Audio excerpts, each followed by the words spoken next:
What's up guys, welcome back to a new video today. Today we are tuning another silver VE sedan, which we enjoy very much. So this thing has come to us from a bloke that's fairly local, and I wasn't going to make any content because it's been around, it's become a bit of a thing, and I knew that if I made a big deal of it, it's just going to become a thing. It's going to be political. It's just something I don't want to get too involved in, but the customer does want us to make some content on it. So I'll take you for a quick rundown of what's going on with this thing and what the combo is and what we're trying to do today. So we've got a pretty staunch combo here. You know, it's a rebuilt stock bottom end with CNC ported rectangle port heads on it. As you can see, we've got a fast LSXR 102 throttle manifold on it with LS Racing 102mm throttle body.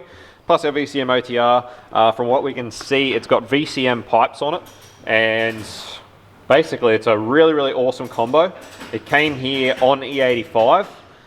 Basically the owner just wanted us to try and sort out a few drivability things for him. You know, it's got a 6L80 in it, and as we know, gearbox tunes can be very personal because everybody drives differently. So there was a few drivability issues that he wanted us to sort out, and basically just do a flex fuel tune on it so that he can run 98 as well, because he had originally had it tuned just on E85. So about the only thing that we would change about this combo, without knowing more about it, is we're not a huge fan of the cam that's in it personally, but that's just our preference. So we're obviously not going to bother changing the cam and all that sort of nonsense. We're just here to sort of tune it the best we can and see how we can go. So a bit of a run through of since it's been here, because it's been very eventful.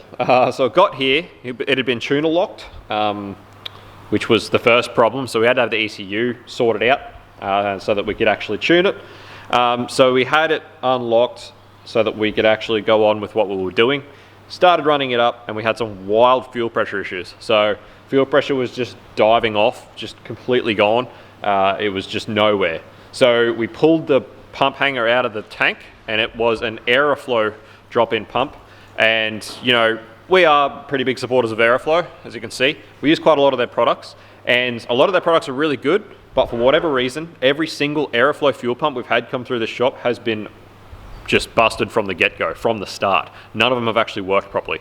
So given our history with Aeroflow fuel pumps, we decided that's probably the issue, so we replaced it with a Raceworks item, which Rex had to do a little bit of modifying and stuff to the hanger to actually get the Raceworks pump in there. It was a bit of a pain, but it was a Raceworks 340 LPH pump, which should be plenty enough for us to do 98 and E85 on this thing for what we want to do. So that was all well and good. So we had the new fuel pump in it, back on the dyno it went, started running it up again. I had to duck into town to get more fuel for it. While I was gone, the thing tried to burn itself to the ground.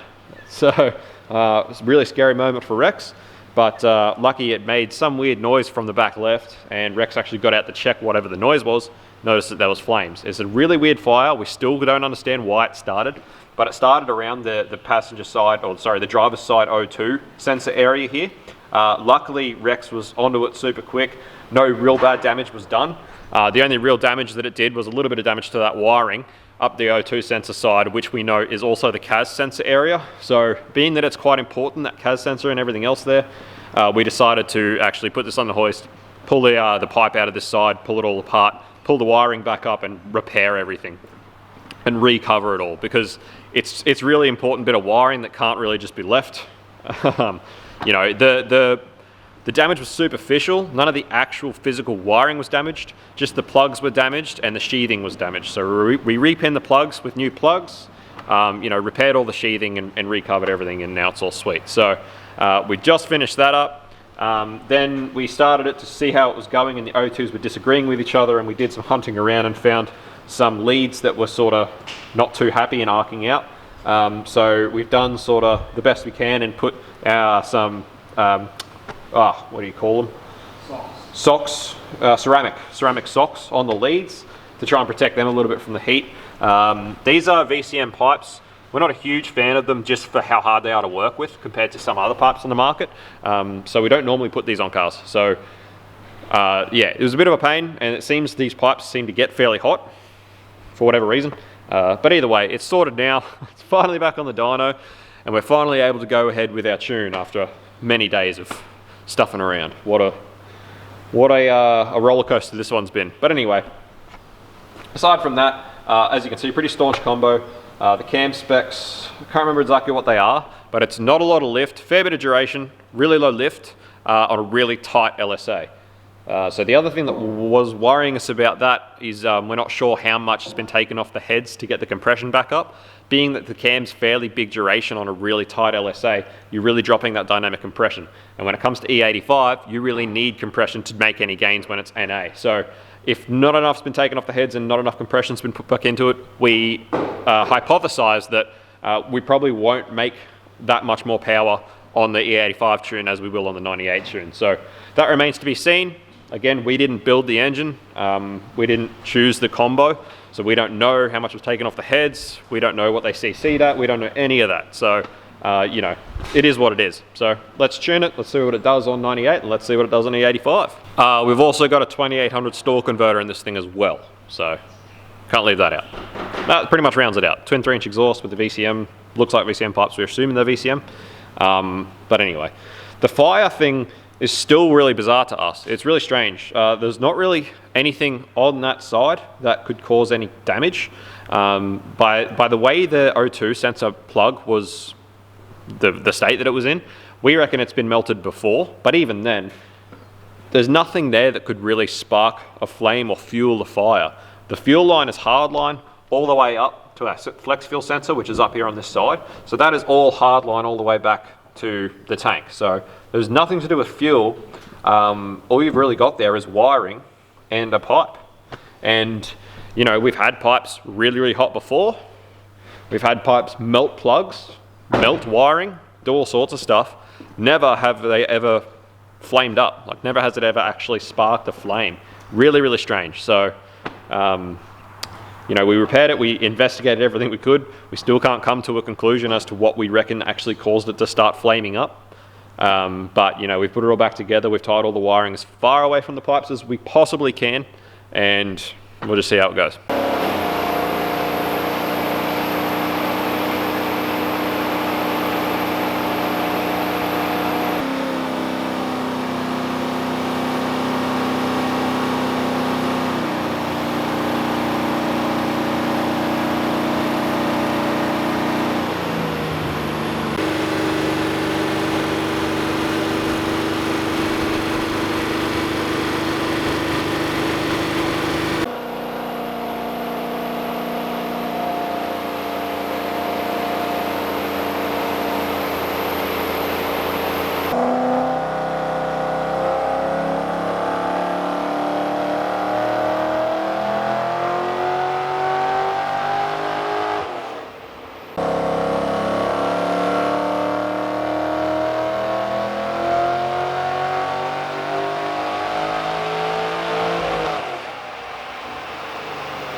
So just a few other things quickly to add while Rex is reflashing this. It rocked up here with the ECU tuner locked, but before we actually pulled the ECU out to get it sorted, we did run it up with the tune that was in it on the E85 that it came here with, just to see what it was doing. Now, it came here with a dyno sheet, which is for 447 horsepower at the wheels, which we are not sure of the legitimacy of, which I won't go into too much detail, but it's just dyno nerd stuff and data that should be displayed on the page, which isn't. So we ran it up at 418 before we pulled the ECU out.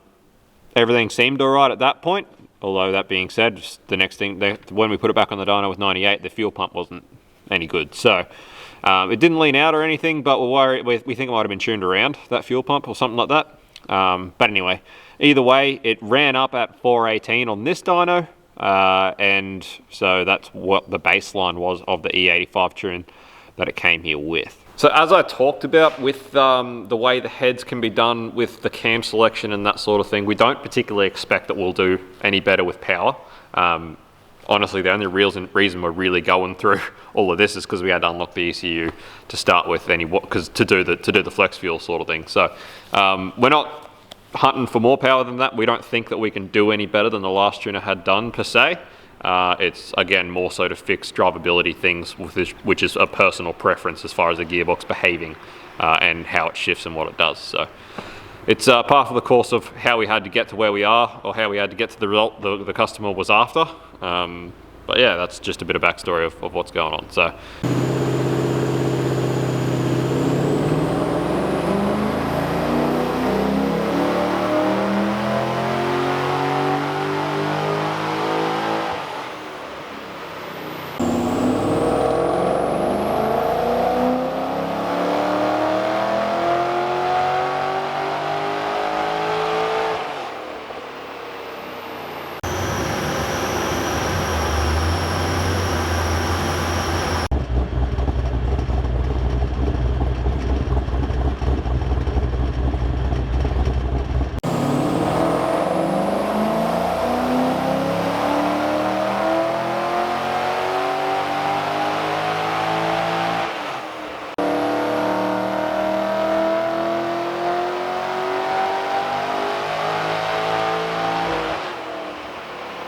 Alright guys, so we're all sorted out on the 98 power tune here. In the morning we'll come back, we'll do some cruise tuning, and then we'll drain the 98 out and get some E85 into it and finish the flex fuel tune. Now, this is what we pulled up at.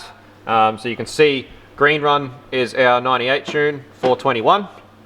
Pink run is the E85 run before we pulled the ECU out. So this is how it came here, the pink one, which was 418.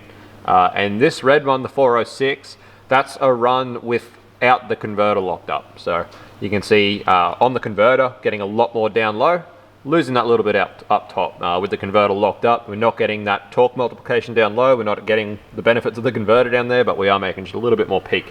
So anyway, as we sort of suspected, similar power on 98 to what it was on E85 when it came here. When we go to E85, we might be able to do a little bit better, but as I talked about, it's not going to set the world on fire. It's not going to be a huge difference. So I suppose I should go a little bit more in depth into why that is. So E85 is a really great fuel because of its knock resistance. You know, you can get a lot of timing into something on E85, and timing is power. And when it comes to things like high compression or boosted applications, that's really, really awesome and really handy because they are, by nature, you know, they're very loud. They are, I suppose, what do we say?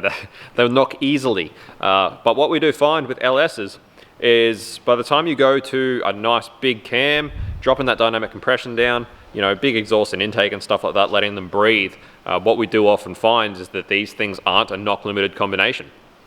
A lot of LSs that we do this to, particularly without skimming the heads and leaving them at stock compression, even on 98 you will find that you will make your maximum brake torque, or MBT as we call it, before you run into knock, which means that in the terms that we call it is they're not knock limited. So you can keep adding timing, you won't really make any more power, and you can keep throwing timing at it, it won't do anything.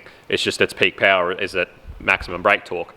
So we do find with LSs that is often the case. So when a motor's not knock limited, and in the case of being aspirated, obviously there's no power out as to add or induce knock as far as boosting that goes, E85 really yields no great benefit because you can't get any more. You're still going to make your maximum brake torque at around the same timing, and you can't, more timing doesn't really do much for it. So that's why with aspirated engines you really need compression in order to make the most of going to E85, which, as I explained, if these heads have been CNC'd and not decked enough, we're not going to have the compression to make any great benefits.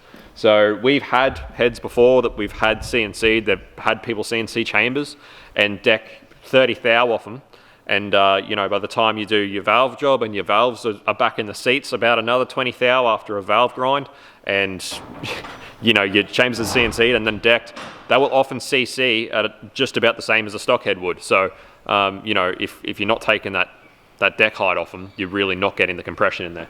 And with stock pistons especially, you're still limited by how much compression you can get in there anyway. So that's just a little bit of information as to why and what we know about it, and why we don't expect that this is going to do that much better on E85, but we will find out tomorrow. But regardless of that fact, even at that sort of power level on 98, to be honest, it is fairly heartbreaking. You know, just being brutally honest, it is a fairly heartbreaking number for a combo that has had so much work and go into it. You know, CNC ported rectangle port heads.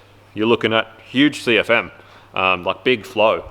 You've got your fast LSXR 102 intake, full exhaust. You know, by all accounts, this thing should be screaming. You know, we've done stock headed, you know, L98s with just cam upgrade and stuff like that, and general bolt-on upgrades with the stock intake manifold, albeit manuals, but we've had them go 440 for close to 450. So, you know, it is somewhat disappointing.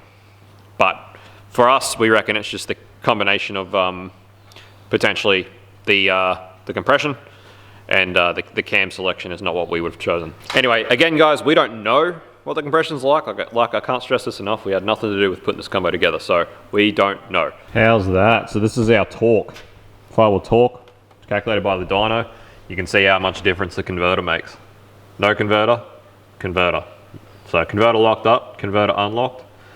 It's crazy how much a good converter can make or break a combo.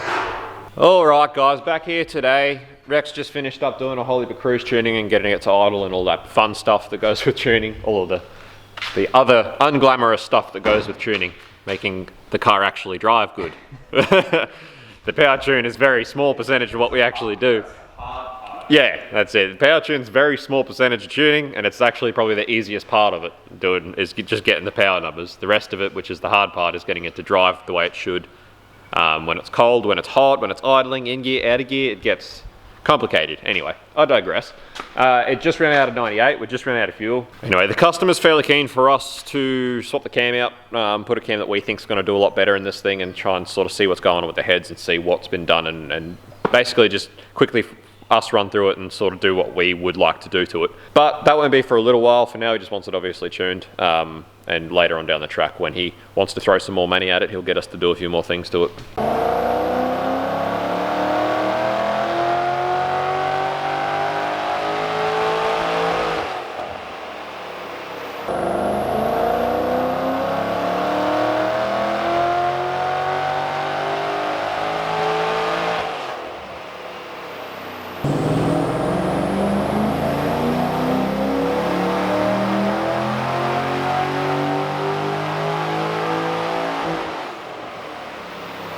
Alright guys, so all finished up as far as the 85 goes.